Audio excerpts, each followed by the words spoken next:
2023년 5월 1일 새벽 기도에 오신 성도님들을 주님의 이름으로 환영합니다. 오늘 우리에게 주시는 하나님의 말씀은 민수기 21장 1절에서 20절까지의 말씀입니다. 구약성경 231면에 있는 민수기 21장 1절에서 20절까지의 하나님의 말씀을 제가 봉독하겠습니다.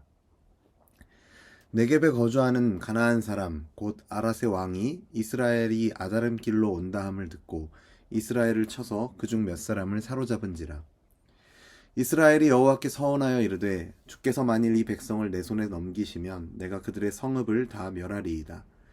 여호와께서 이스라엘의 목소리를 들으시고 가나안 사람을 그들의 손에 넘기심에 그들과 그들의 성읍을 다 멸하니라. 그러므로 그곳 이름을 호르마라 하였더라. 백성이 호르산에서 출발하여 홍해 길을 따라 에돔 땅을 우회하려 하였다가 길로 말미암아 백성의 마음이 상하니라.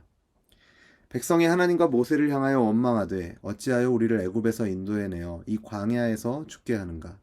이곳에는 먹을 것도 없고 물도 없도다. 우리 마음이 이 하찮은 음식을 싫어하노라 하매 여호와께서 불뱀들을 백성 중에 보내어 백성을 물게 하심으로 이스라엘 백성 중에 죽은 자가 많은지라. 백성이 모세에게 이르러 말하되 우리가 여호와와 당신을 향하여 원망함으로 범죄하였사오니 여호와께 기도하여 이 뱀들을 우리에게서 떠나게 하소서. 모세가 백성을 위하여 기도하매 여호와께서 모세에게 이르시되 불뱀을 만들어 장대 위에 매달아라. 물린 자마다 그것을 보면 살리라. 모세가 놋뱀을 만들어 장대 위에 다니 뱀에게 물린 자가 놋뱀을 쳐다본즉 모두 살더라. 이스라엘 자손이 그곳을 떠나 오봇에 진을 쳤고 오봇을 떠나 모압 앞쪽 해돋는 쪽 광야 이에 아바림에 진을 쳤고 거기를 떠나 세렛 골짜기에 진을 쳤고 거기를 떠나 아모리인의 영토에서 흘러나와서 광야에 이른 아르논강 건너편에 진을 쳤으니 아르논은 모압과 아모리 사이에서 모압의 경계가 된 곳이라. 이러므로 여호와의 전쟁기에 일렀으되 수바의 와헙과 아르논 골짜기와 모든 골짜기의 비탈은 아르고호를 향하여 기울어지고 모압의 경계에 닿았도다 하였더라. 거기서 브엘에 이르니 브엘은 여호와께서 모세에게 명령하시기를 백성을 모으라 내가 그들에게 물을 주리라 하시던 우물이라. 그때 이스라엘이 노래하여 이르되 우물물아 솟아나라 너희는 그것을 노래하라. 이 우물은 지휘관들이 팠고 백성의 귀인들이 규와 지팡이로 판 것이로다 하였더라. 그들은 광야에서 마따나에 이르렀고 마따나에서 나할리엘에 이르렀고 나할리엘에서 바못에 이르렀고 바못에서 모압들에 있는 골짜기에 이르러 광야가 내려다 보이는 비스가 산 꼭대기에 이르렀더라.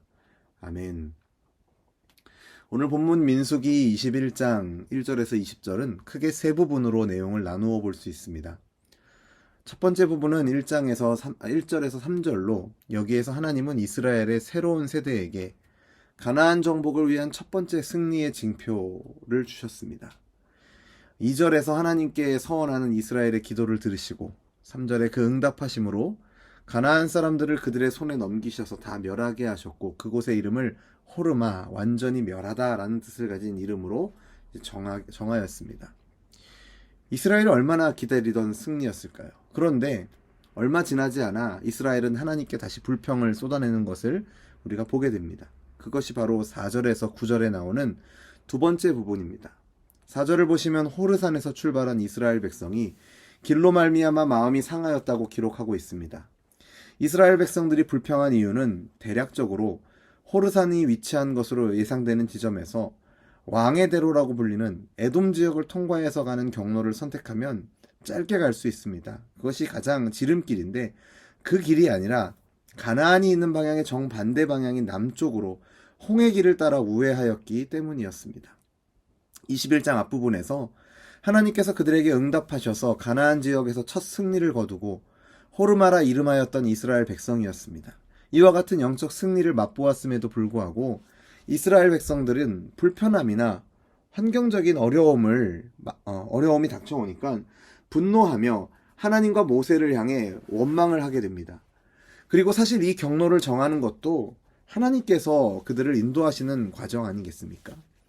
민수기 9장에서 우리가 살펴본 바와 같이 광야에서 이스라엘 백성들의 행진은 구름이 떠오르고 머무는 것을 따라서 하게 되어 있습니다.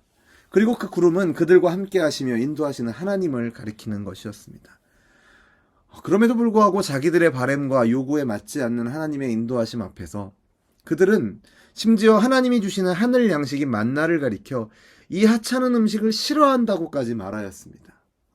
그런 이스라엘 백성을 향해 하나님은 불뱀을 보내어 물게 하시고 백성 중 많은 자가 죽고 백성들은 이 일로 인하여 고통을 당하게 됩니다. 그리고 우리가 잘 아는 바와 같이 불뱀으로 인한 이 고통에서 하나님은 백성을 위한 모세의 기도를 들으시고 장대 위에 놋뱀을 만들어 그것을 쳐다보면 살게 하시는 은혜를 베풀어 주십니다. 그리고 이어지는 본문의 세 번째 부분 10절부터의 말씀을 보면 앞에서 불평을 일삼던 이스라엘이 이제는 불평하지 않고 말씀에 순종하는 모습을 보입니다. 11절부터 15절의 말씀을 보면 이스라엘이 오봇에서 모압 경계까지 계속 4번이나 반복해서 이동하고 진을 쳤다라는 사실을 강조해서 말하고 있습니다. 이전에는 원망하고 불평했던 하나님의 인도하심이었지만 이 놋뱀을 통한 구원의 은혜를 경험한 후 다시금 그들은 하나님의 인도하심을 따라 믿음으로 전진하는 것입니다. 그리고 부엘이라는 지명이 언급되었는데 그곳은 이전에 하나님께서 기적을 통해 반석에서 물을 내셨던 곳입니다. 그곳에서 이번에는 사람들이 우물을 파괴하셔서 물을 주셨고 하나님이 물을 주심을 감사하며 이스라엘은 큰 기쁨 가운데 하나님을 찬양합니다. 은혜를 베푸시는 하나님, 그리고 그 은혜에 감사하는 백성. 하지만 곧 그 은혜를 잊고 불평과 원망을 하는 모습, 그리고 그에 대해 사랑의 매를 드시는 하나님, 그리고 백성의 회개와 다시금 베푸시는 하나님의 은혜. 이것은 사사기만이 아니라 사실 이스라엘의 역사 전체에서 여러 차례 수없이 반복되는 모습입니다. 광야에서 하나님을 계속해서 찬양하는 것은 쉬운 일이 아닙니다. 출애굽기를 보면 이집트를 빠져나오는 장면에서부터 이스라엘의 여정은 찬양으로 시작됩니다. 홍해를 하나님의 기적적인 은혜로 건넌 후 모세와 이스라엘 자손들은 여호와 하나님께 노래하며 그 이름을 높였습니다. 하지만 광야를 지나오는 동안 이스라엘은 그 찬양을 잃어버렸습니다. 그 자리를 오히려 불평으로 채웠습니다. 오늘 본문이 우리에게 보여주는 이스라엘의 모습이 바로 이런 불평의 장면 아니었습니까? 불뱀이라는 징계와 놋뱀이라는 은혜를 통해서 그 불평을 하나님께서 걷어내시기 전에 이스라엘 백성들은 하나님께 감사하지 못했습니다. 불평으로만 그들의 입술을 가득 채웠습니다. 불평과 감사는 동시에 표현될 수 없습니다. 감사와 신뢰하는 마음에서는 찬양이 터져 나오시는 것이고 불신의 마음에서는 불평이 나올 수밖에 없는 것입니다. 하나님이 베푸신 놋뱀의 은혜를 경험한 후 이스라엘은 순종하여 나아갔고 그 결과 하나님이 예비하신 샘물을 통해 찬양을 회복하게 되는 것을 우리는 보게 됩니다. 하나님이 이스라엘을 부엘로 인도하신 이유는 단순히 예비하신 물을 마시게 하기 위해서가 아니었습니다. 바로 그곳에서 그들의 믿음을 회복시키고 믿음의 노래를 찬양을 회복하기를 원하셨던 것입니다. 놋뱀 사건 이후로도 백성들에게 상황과 환경은 크게 달라지지 않았을 것입니다. 여전히 광야였고 그들의 여정은 여전히 하나님의 인도하심을 따라서 그들의 뜻대로가 아니라 하나님이 인도하시는 것을 따라서 때로는 가나안의 반대 방향으로 때로는 어떤 알 수 없는 방향들로 나아갔을 것입니다. 여전히 막막한 현실이 그들 앞에 놓여 있었다 할지라도 그들이 하나님의 은혜를 기억하며 이 베푸신 은혜로 인하여서 이전에 베푸신 은혜를 또 기억하면서 그 하나님을 믿기에 그 믿음으로 나아갔을 때 그들은 예비하신 은혜를 경험하게 되는 것을 우리는 오늘 이 짧은 본문을 통해서 보게 됩니다. 찬양을 회복하는 그들의 모습을 보게 됩니다. 저와 여러분의 삶에도 이러한 찬양의 회복이 있기를 주님의 이름으로 축원합니다. 사랑하는 성도 여러분, 하나님의 약속을 바라보십시오. 하나님의 약속을 기억하십시오. 그 약속을 우리에게 주신 하나님의 선하심과 신실하심을 신뢰하십시오. 하나님의 선하심과 신실하심을 의지하여 우리의 한 걸음 한 걸음을 믿음으로 떼어 앞으로 나아가시기를 바랍니다. 하나님의 뜻을 구하며 그 뜻을 따라서 내 편의를 따지고 계산해서 어떤 것이 이익이 되는가를 따지는 것이 아니라 하나님이 진정으로 부르시고 보내시는 곳이 어디인가, 그분의 뜻을 구하며 그분의 말씀에 귀를 기울이며 베푸신 은혜를, 그리고 변함없이 베푸실 은혜를 기대하고 의지하며 나아가시기를 주님의 이름으로 축원합니다. 그렇게 나아가는 우리의 걸음 가운데 하나님께서 회복을 허락하실 줄 믿습니다. 찬양을 회복해 하시고 감사를 회복해 하실 줄 믿습니다. 이스라엘 백성의 성패는 그들의 입술에서 찬양이 끊어지느냐 계속되느냐, 감사가 끊어지느냐 계속되느냐와 연관이 있었습니다. 하나님의 약속을 불신함으로 인해서 믿음의 노래를, 찬양을 그 입술에서 잃었을 때 그들은 성경에 기록된 수많은 패배와 징계의 역사들을 경험했던 것을 우리가 보게 됩니다. 오늘 본문의 불뱀 사건과 같은 일들 말이죠. 하지만 반대로 그들이 하나님의 약속을 믿고 노래했을 때, 찬양했을 때, 감사했을 때 이스라엘은 하나님이 예비하신 은혜를 누리며 약속의 땅으로 나아가게 되는 것을 우리는 성경을 통해서 보게 됩니다. 사랑하는 성도 여러분, 우리의 삶의 여정도 이와 마찬가지입니다. 우리의 입술에서 찬양과 감사가 끊이지 않기를 주님의 이름으로 축원합니다. 비록 우리의 삶의 여정 가운데서 여러 상황과 환경이 우리의 마음을 흔들고 우리의 시선을 혼란스럽게 할지라도 광야와 같은 길을 걸어간다 할지라도 변함없으신 하나님, 그 하나님의 약속을 의지하는 저와 여러분 되기를 주님의 이름으로 축원합니다.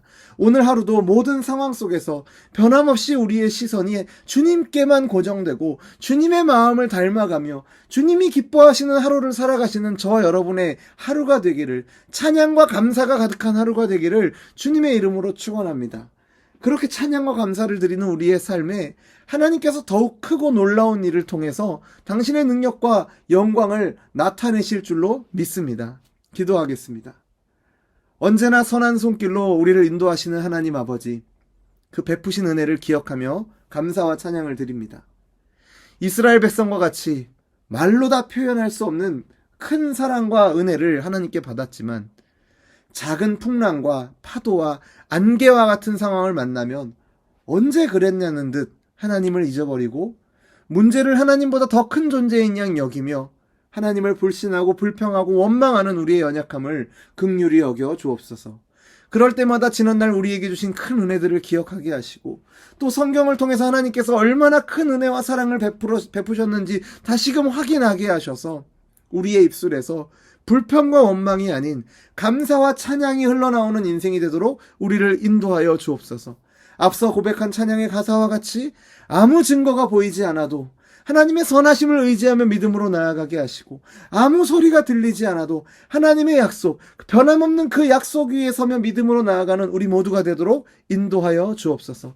그래서 우리의 인생의 여정이 하나님을 향한 감사와 찬양으로 더욱 풍성해지도록 인도하여 주옵소서. 예수님 이름으로 기도드립니다. 아멘. 우리 주 예수 그리스도의 은혜와 하나님의 사랑과 성령 하나님의 교통하심이 광야와 같은 인생 속에서도 선하시고 신실하신 하나님을 기억하며 변함없는 하나님의 약속의 말씀을 의지하며 감사와 찬양으로 가득한 인생 살아가기를 소원하는 우리 열린비전교회 모든 성도들 가운데 이제로부터 영원토록 항상 함께 있을지어다. 아멘.